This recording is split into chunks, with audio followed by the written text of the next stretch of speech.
que já tomou decisões erradas na vida? Ou você já pensou que, por ter feito escolhas diferentes, poderia a sua vida ter tomado um rumo bem melhor? Quase todos nós já pensamos isso em algum período. Mas saiba que nós não somos os únicos. Desde o passado, os nossos colonizadores aqui, os portugueses, também tomaram decisões um tanto quanto equivocadas em alguns períodos. E a decisão de um personagem histórico afetou algumas gerações à frente. As decisões de uma pessoa podem afetar não só gerações, mas também afetar toda uma estrutura. Inclusive, quanto colonizados aqui, povos colonizados brasileiros, tivemos aí quase o nosso rumo alterado da nossa história, graças a decisões de personagens históricos que foram bastante ousados, podemos dizer assim. Vamos explicar um pouquinho mais nesse conteúdo de hoje.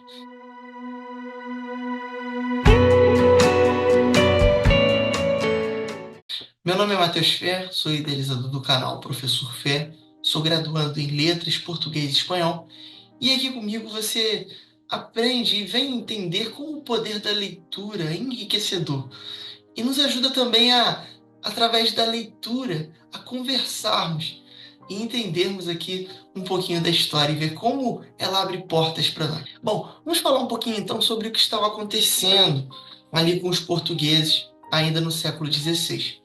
Paramos ali no momento em que os portugueses, eles, através das capitanias hereditárias, permitindo com que aqui a colônia brasileira comece a ser povoada. Mas esse povoamento aqui no Brasil não acontece de qualquer modo. Por exemplo, eu não vou permitir que qualquer estrangeiro ou migrante vindo de Portugal chegue aqui. Não. Eles criam a seguinte regra: olha, eu até permito que você venha para o Brasil, mas para isso tem que ter duas condições. Você tem que ter dinheiro, primeiramente, você tem que ter dinheiro para investir aqui, e segundo, você tem que ter conhecimento técnico. Isso mesmo. Bom, acontece que nessa época acontece uma série de coisas. Você provavelmente se lembra que acabou de acontecer há pouco tempo uma grande perseguição ali aos judeus no ano de 1496 e depois no ano de 1506 essa perseguição ainda mais contundente. Muitos judeus eles acabam tendo que sair de Lisboa, a capital portuguesa, até mesmo do país, e eles acabam indo para as ilhas de Açores, Ilha da Madeira, e por causa da perseguição toda, a questão da perseguição até religiosa, tá? Porque a rainha, a princesa, melhor dizendo, Isabel de Castela, ela fez esse acordo com o príncipe Dom Manuel, com o rei Dom Manuel, e aí eles começam a ir tanto para as Ilhas da Madeira, a Ilha de Açores e também para a Holanda, tá? Onde eles são muito bem acolhidos, por sinal, na Holanda, né? Esses judeus. E isso aí começa também a afetar o rumo que lá na frente a gente vai ver onde deu um problema ali relacionado à colônia aqui brasileira, tá? Muito bem, vamos lá. Então, esses judeus, boa parte desses judeus, eles são muito ricos, têm muito dinheiro, tá? Muito dinheiro para investir. E esse dinheiro que eles têm interessa. Então existe ali um conflito de interesses. Lembra que eu falei ali que a decisão de um personagem histórico, de Dom Manuel, ele poderia afetar o rumo da história e começou a afetar já, tá? Porque ao mesmo tempo que esses judeus eles têm que sair de Portugal, eles começam a ir para as ilhas de Açores, da Madeira, mas alguns deles também começam a vir para o Brasil. É isso mesmo, gente. Então, na realidade, assim, ele não permitiu que ficasse em Portugal, mas em outros lugares, inclusive no Brasil, interessavam.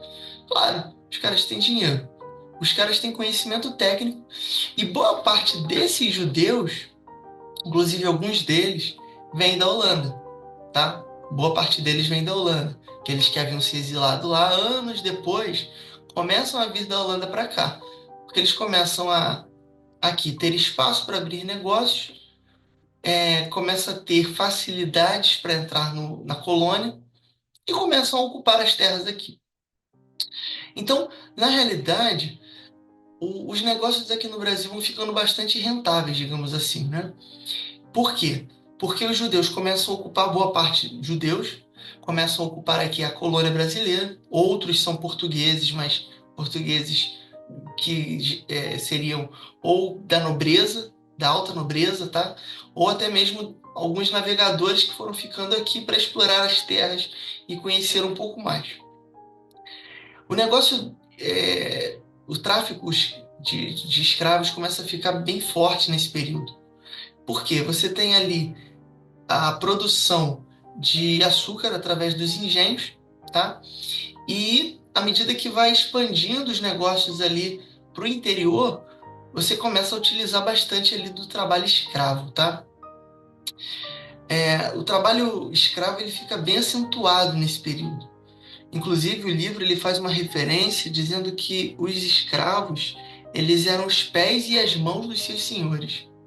Então, assim, esse período ele marca muito o período da escravidão, especialmente porque Portugal começa a fazer negociações direto com o continente africano aqui para a colônia brasileira, vendendo escravos aqui para que pudesse ainda mais trabalhar, né, tanto no trabalho rural como na agricultura e mais tarde na mineração, tá bom? Onde nós vamos explicar um pouquinho mais sobre isso. Então, gente, esse casamento entre Dom Manuel I e a princesa Isabel de Castela, ela já causou uma mudança forte no rumo da história, conforme nós vimos até aqui.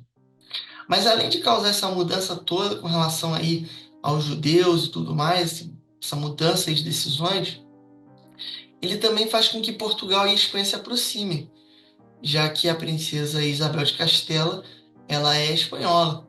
Então, com o tempo, essa aproximação fica tão grande, que Espanha e Portugal acabam formando o que depois nós chamamos de União Ibérica, que é a união entre justamente Espanha e Portugal.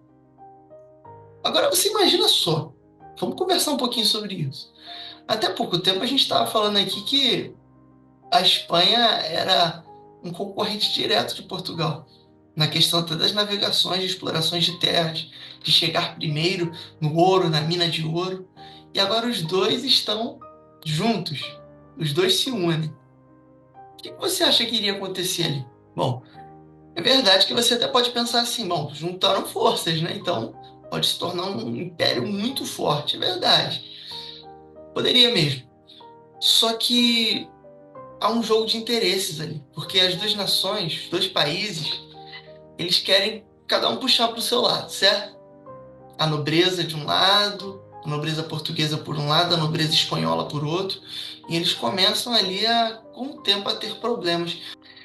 E aí vem uma sucessão de reis, tá? Depois de Dom Manuel I, entre outros reis, um nome que se destaca aqui é Filipe II, tá? Filipe II é um rei espanhol e ele se torna bastante dominante e muito influente.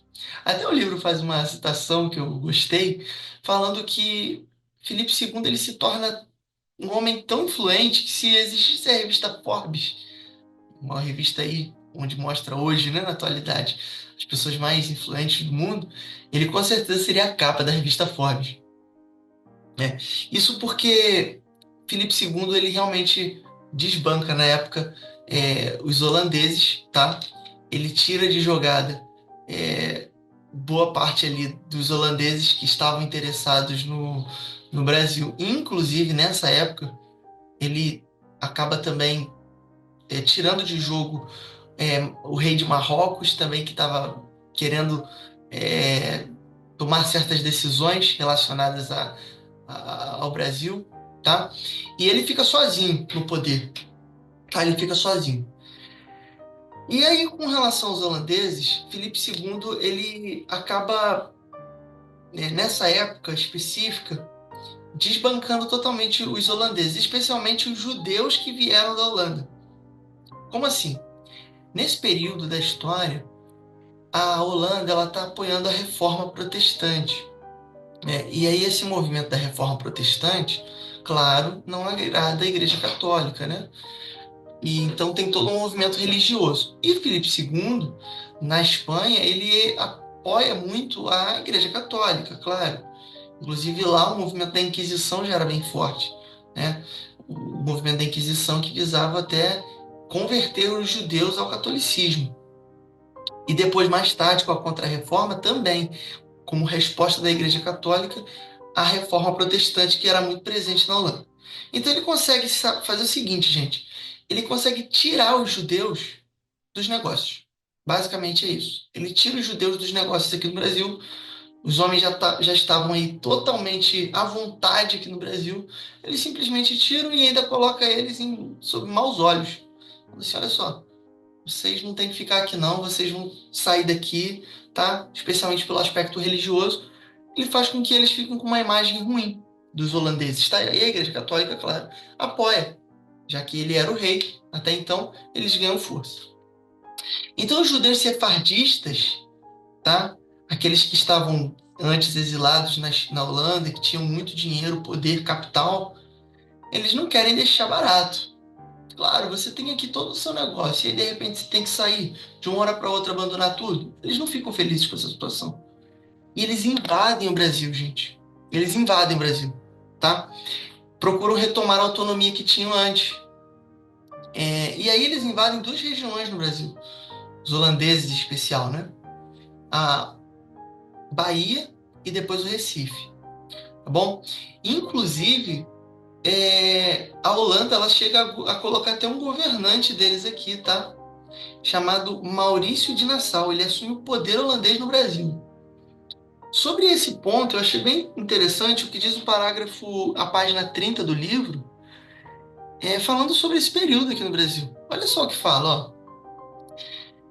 Diz ali que o governo holandês ele promoveu grandes melhorias urbanas. Por exemplo, eles criaram ali calçamento de ruas com pedras, além da construção de moradias, tá? O suntuoso Palácio de Friburgo, que servia de residência ao governador, possuía um jardim zoológico e um jardim botânico.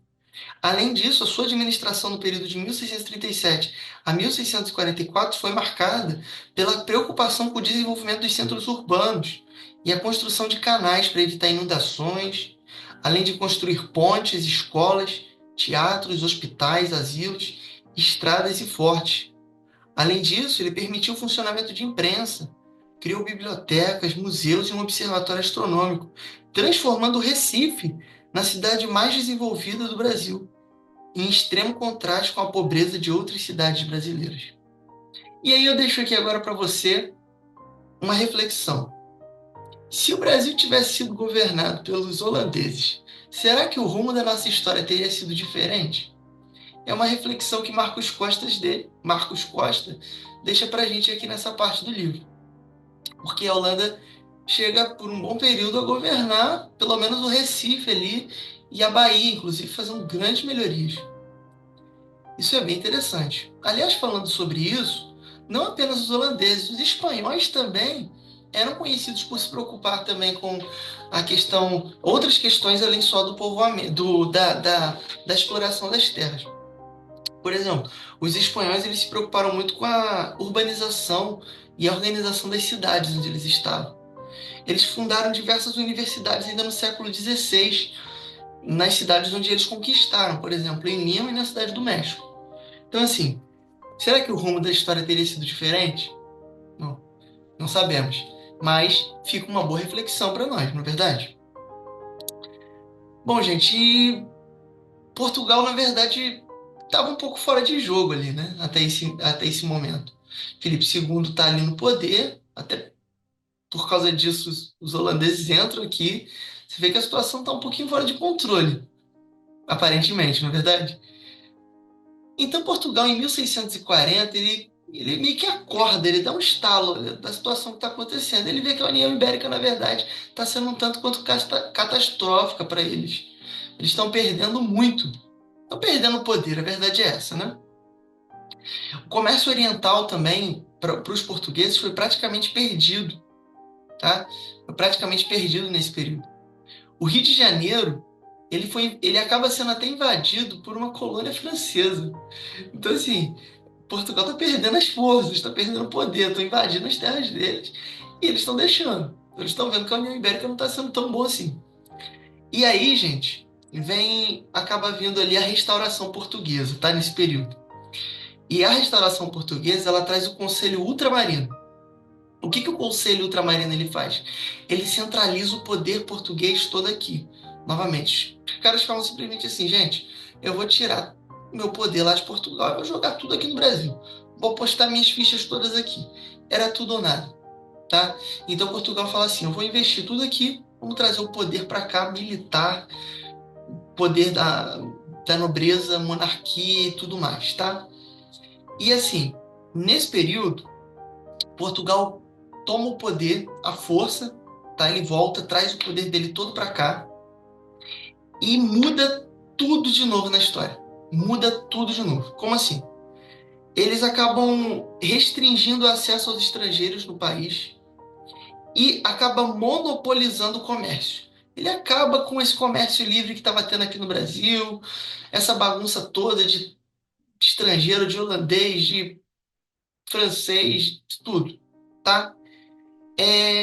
Mas para isso não são baratos, né, gente? Você acha mesmo que eles iam chegar aqui desbancando todo mundo? Não. Por exemplo, eles tiveram de recompensar o Nordeste, os holandeses, melhor dizendo, lá no Nordeste, com 4 milhões de cruzados, tá? E assim, pagaram, tomaram de volta, tá? Os holandeses também entregaram, parece muito fácil. Também não entendi muito essa história aí. A gente tem que conversar um pouco sobre isso. Mas simplesmente foi isso, tá? Eles pagaram, pegaram de volta o Nordeste, trazem o poder para cá, voltam pro Brasil, e aí eles tomam de novo o controle aparentemente das coisas, tá? Isso irrita bastante os comerciantes locais, porque eles tinham ali o livre comércio e estavam negociando com quem bem entendesse, e eles falam, não, calma aí, a gente vai começar a negociar novamente só com Portugal, tá? Vocês só negociam com Portugal. Mais à frente eles vão começar a negociar com os ingleses e eu já explico para vocês por quê, tá? Vamos lá. Então, no ano de ali um pouquinho mais à frente, através da exploração das terras, Portugal descobre literalmente a fonte do ouro, a fonte da mina de ouro, tá? A chama da esperança portuguesa se reacende quando eles descobrem a mineração, tá? Gente, a mineração, Minas Gerais chega a ser a mina de ouro, né? O Mato Grosso também.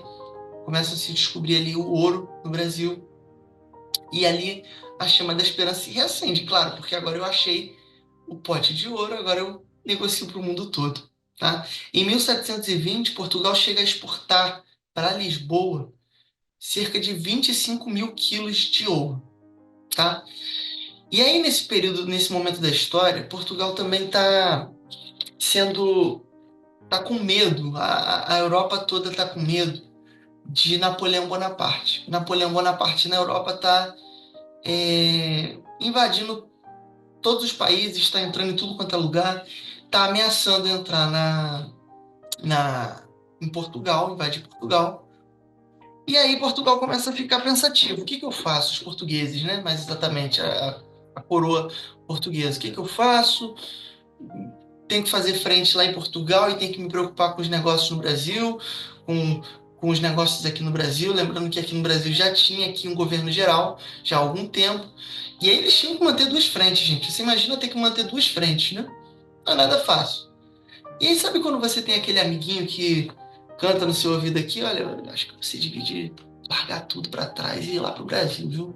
E aí começa a fazer aquela especulação, falar no seu ouvido.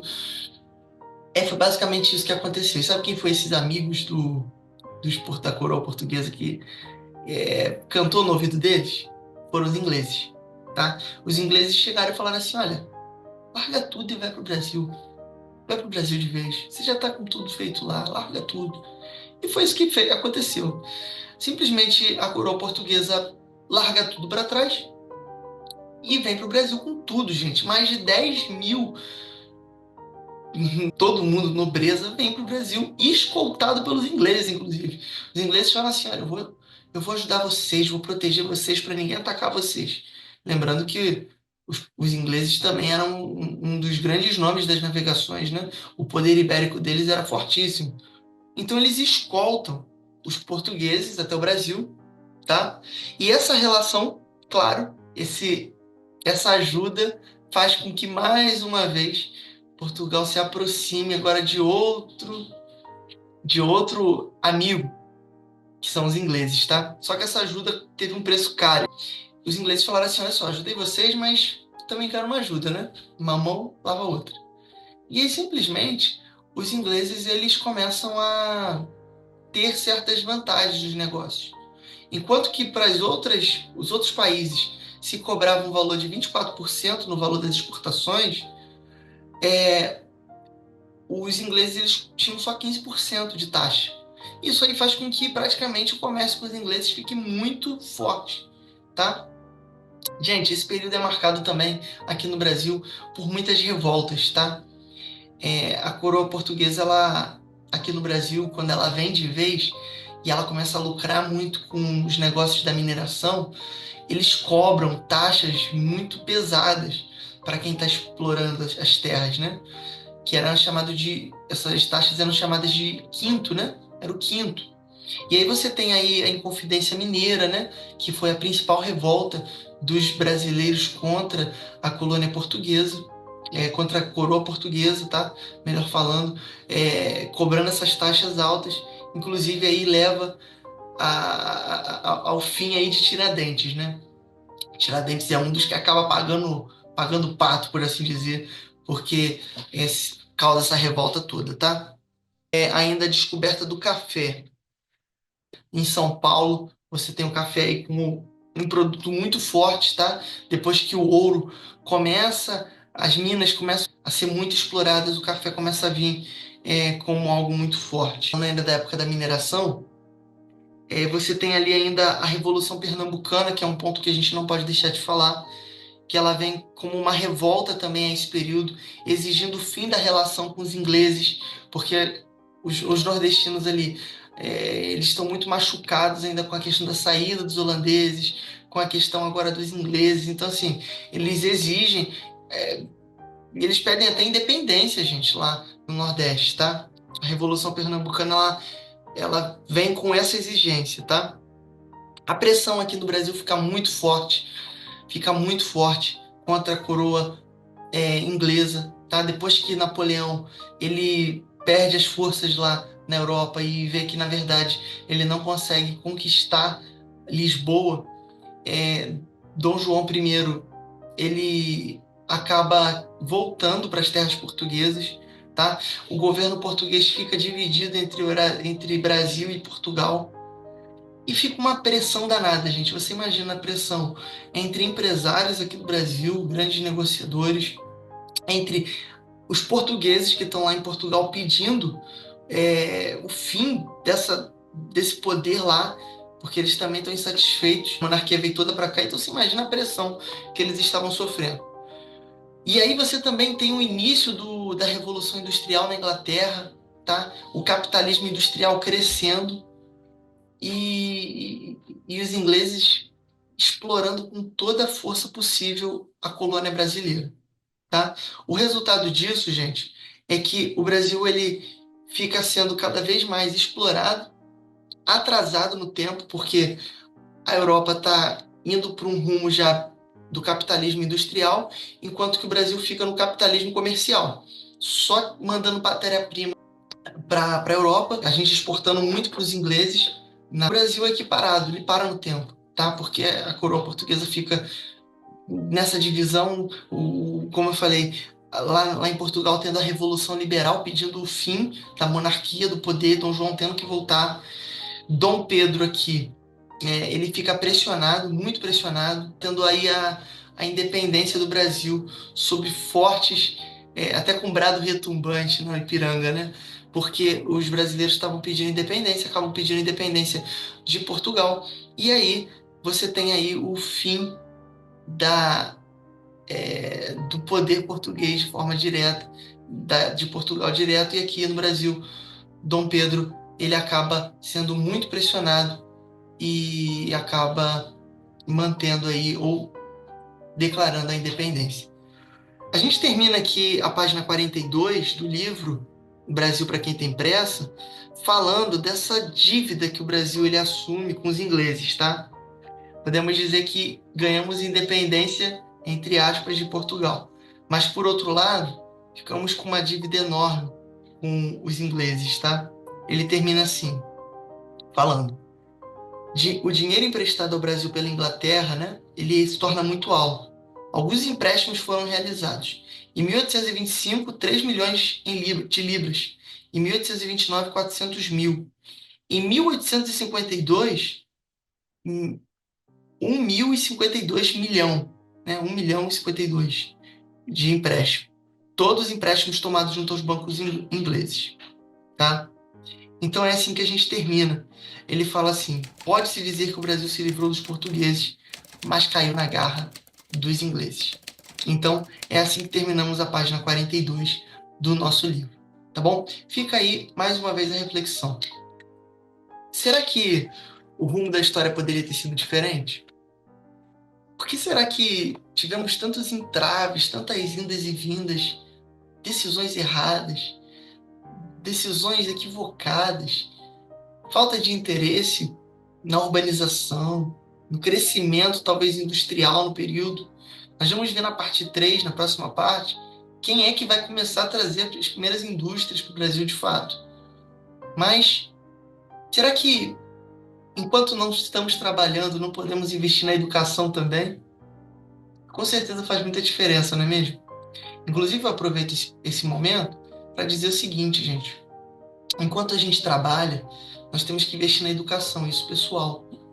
Aprendemos isso com os portugueses, talvez de forma errada. Eles não investiram tanto na educação, tanto no crescimento aqui, enquanto eles estavam. Eles queriam muito exploração. Mas e nós, pessoalmente? Será que nós estamos tirando tempo, apesar da vida corrida, para crescer pessoalmente, no sentido educativo?